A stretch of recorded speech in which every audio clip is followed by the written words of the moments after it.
और रूस यूक्रेन युद्ध जो पिछले 3 साल से चल रहा है, क्या एक महायुद्ध में तब्दील हो सकता है? आप ये सोचिए, अगर पिछले 24 घंटों में लगभग 549 मिसाइलें और रॉकेट दागे गए हैं, तो कितनी ताबड़तोड़ इस समय लड़ाई चल रही है। और ये 3.5 साल से, फरवरी 2022 से ये युद्ध चल रहा है, अब अक्टूबर 2025 हो गया है। ये युद्ध अब और ज्यादा बढ़ सकता है। क्यों?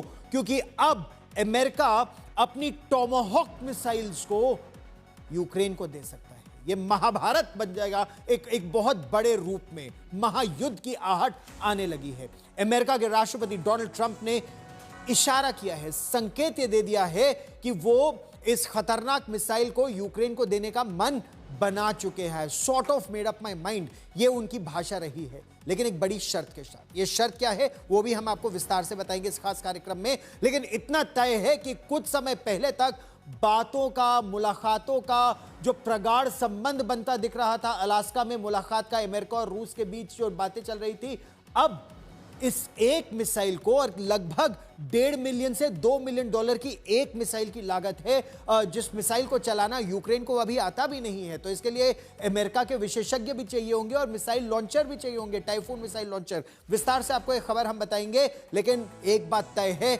यह रिश्ता बेहद खतरनाक हो सकता है। अमेरिका और रूस के बीच अब रिश्ते खराब हो जाएंगे।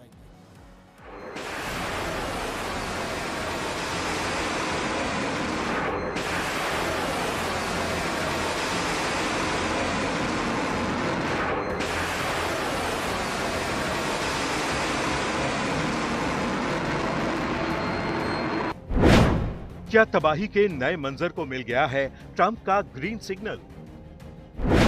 टॉमहॉक मिसाइल गरजेगी तो पुतिन का पलटवार करेगा यूक्रेन को बर्बाद। सालों से चल रही रूस यूक्रेन जंग अब और भी खतरनाक हो चली है। एक तरफ अमेरिका तो दूसरी तरफ यूरोप के कई देश यूक्रेन को रूस से लड़ने का हौसला भी दे रहे हैं और हथियार भी। लेकिन यूक्रेन के चाहने और मांगने के बावजूद अभी तक इनमें से किसी ने भी यूक्रेन को लंबी दूरी तक मार करने वाली मिसाइल नहीं दी है। अब इस जंग में एंट्री होने जा रही है एक ऐसी क्रूज मिसाइल की जो कई मोर्चों पर तबाही की तस्वीरें दुनिया के सामने ला चुकी है। इसका नाम है टॉमहॉक मिसाइल।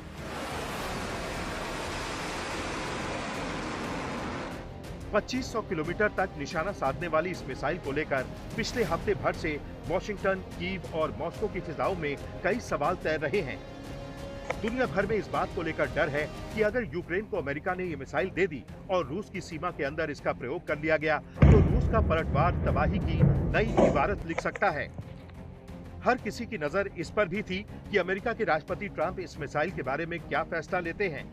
जो ताजा बयान ट्रंप का आया है उससे ये संकेत तो मिल ही गए हैं कि अमेरिका टॉमहॉक मिसाइल को यूक्रेन को देने पर राजी हो गया है। लेकिन एक शर्त उसकी भी है, उसे ज़ेलेंस्की से सफाई चाहिए, एक ऐसे सवाल का जवाब चाहिए जो अमेरिका और रूस के रिश्तों में और तल्खी ला सकता है। अभी ज्यादा वक्त नहीं हुआ जब पुतिन ने टॉमहॉक मिसाइलों को लेकर अपनी नाराजगी जताई थी और साफ साफ कह दिया था कि ये न सिर्फ जंग में अमेरिका की भागीदारी मानी जाएगी बल्कि दोनों देशों के रिश्तों पर भी इसका बुरा असर होगा। दरअसल पुतिन अमेरिका के उपराष्ट्रपति जेडी वैंस के एक बयान से भड़क गए थे। वैंस ने कहा था कि व्हाइट हाउस कीव को टॉमहॉक मिसाइलें देने पर विचार कर रहा है।